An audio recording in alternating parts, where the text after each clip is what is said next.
माता शैलपुत्री कथा। माता शैलपुत्री ही पर्वतराज हिमालयाची कन्या असल्यामुळे त्यांना शैलपुत्री असे म्हणतात।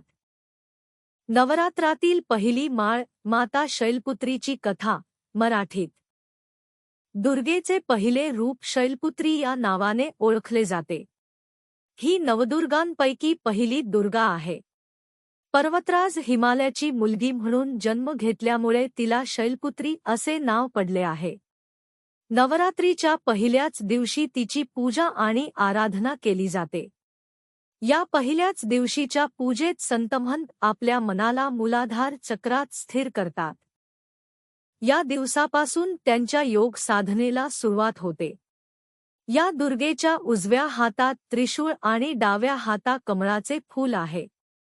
आपल्या पूर्वजन्मात तिने प्रजापती दक्ष राजाची कन्या म्हणून जन्म घेतला होता। त्यावेळी तिचे नाव सती असे होते। तिचा विवाह शंकराशी झाला होता। एकदा राजा प्रजापतीने मोठा यज्ञ केला। या यज्ञासाठी त्याने सर्व देवदेवतांना निमंत्रित केले होते, परंतु त्याने शंकराला निमंत्रित केले नव्हते। आपले वडील मोठा यज्ञ करणार असल्याचे समजल्यावर सतीला तिथे जाण्याची तीव्र इच्छा झाली। तिने आपली इच्छा शंकराजवळ प्रकट केली। तेव्हा शंकराने तिला सांगितले की प्रजापती दक्ष काही कारणास्तव माझ्यावर नाराज आहेत। त्यांनी सर्व देवदेवतांना यज्ञासाठी बोलावले आहे, परंतु मला मुद्दाम यज्ञाचे निमंत्रण दिले नाही। अशा परिस्थितीत तू तिथे जाणे मला योग्य वाटत नाही। शंकराने समजावून सांगितले तरीही तिचे समाधान झाले नाही।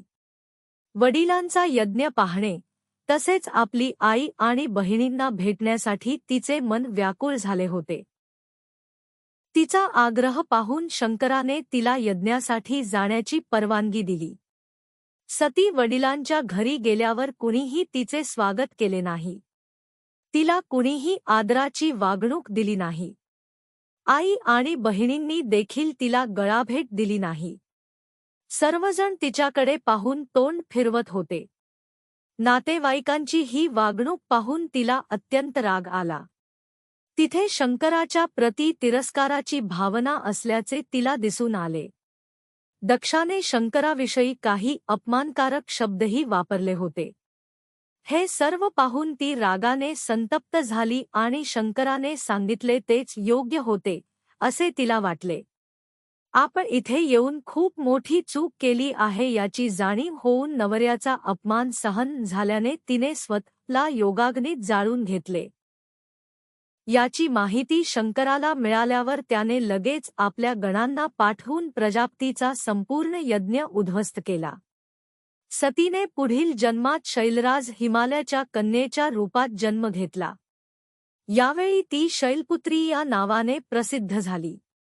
पार्वती, हेमवती हे तिचेच नाव होते।